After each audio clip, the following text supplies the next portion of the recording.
আসসালামু আলাইকুম ভিউয়ার্স, আশা করি আপনারা সবাই ভালো আছেন। আল্লাহর রহমতে আমি অনেক ভালো আছি। আজকে আপনাদের জন্য নিয়ে আসলাম আরও একটি নতুন মন্ত্র। এই মন্ত্রটি একটু ডিফারেন্ট ও একটু অন্যরকম মন্ত্র। এই মন্ত্রটির দ্বারা আপনি মানুষের ভূত, ভবিষ্যৎ ও বর্তমান সম্পর্কে মোটামুটি বলে দিতে পারবেন। ঠিক আছে? আর হ্যাঁ, যারা আমার চ্যানেলে নতুন আছেন আমার চ্যানেলটিকে সাবস্ক্রাইব করে আমার চ্যানেলের পাশে থাকবেন। আমার চ্যানেলে অত্যন্ত পুরাতন ও গুপ্তবিদ্যা আপলোড করা হয়, যা কোনো না কোনো কাজে ইনশাআল্লাহ আপনার নিশ্চয়ই লাগবে। ঠিক আছে?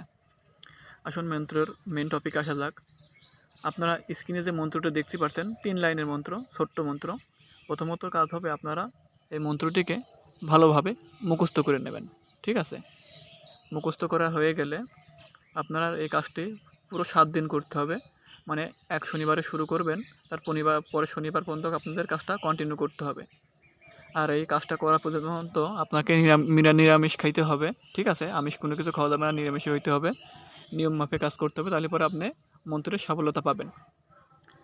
প্রত্যেক দিন আপনারা পাক পবিত্র হয়ে ধূপ আগরবাতি জ্বালিয়ে 333 বার করে এই মন্ত্রটি পাঠ করতে হবে একটানা শনিবার দিন বসে সামনে শনিবার পর্যন্ত।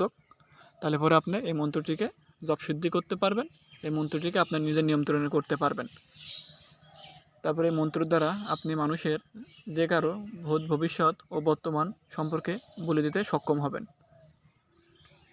এবার আসুন মন্ত্রের প্রয়োগ ও বিধি সম্পর্কে বলে দিই। মন্ত্র প্রয়োগ করতে হলে আপনার কিছু জিনিস লাগবে, সেগুলো হলো আপনার একটা লাগবে মন কাটা, ঠিক আছে? আর একটা লাগবে শুয়োরের দাঁত বা বয়রার দাঁত বলে আর কি, ঠিক আছে? একটা বড় দাঁত লাগবে, সামনে যে দাঁত থাকে আর কি, সে দাঁত ভাঙা যাবে না বা নষ্ট দাঁত হইলে চলবে না, একদম নিখুঁত দাঁত হইতে হবে। এই দুইটা জিনিস আপনাকে ম্যানেজ করতে হবে। ম্যানেজ করার পরে ওই মন কাটা আর এই বয়রার দাঁত আপনার একটা সুন্দর লাল কাপড়ে আপনাকে এটি ভাঁজ করে বেঁধে রাখতে হবে। তারপরে এই উক্ত মন্ত্রটি আপনাদের 78 বার পাঠ করতে হবে, মানে 78 বার পাঠ করে 78টি ফু দিতে হবে। ফু দিলে পর বাস আপনার কাজ এতে হয়ে যাবে। যখন আপনি এটা ব্যবহার করবেন, আপনি যার ভূত ভবিষ্যৎ বলতে চান, ওই মন্ত্রভূত কাটা ও দাঁত আপনার বুকে রেখে এই মন্ত্রটি মনে মনে 3 বার পাঠ করবেন। 3 বার পাঠ করলে সামনে তার ভূত ভবিষ্যৎ ও বর্তমান সম্পর্কে আপনি বলে দেওয়ার কিছুটা ক্ষমতা রাখবেন। ঠিক আছে? আমি যে নিয়ম অনুসারে বললাম, যদি কাজ করতে পারেন 100% কাজ হবে, কারণ আমি প্রত্যেকটা মন্ত্র কাজ করার পরে তারপরে আপনাদের মাঝে শেয়ার করি।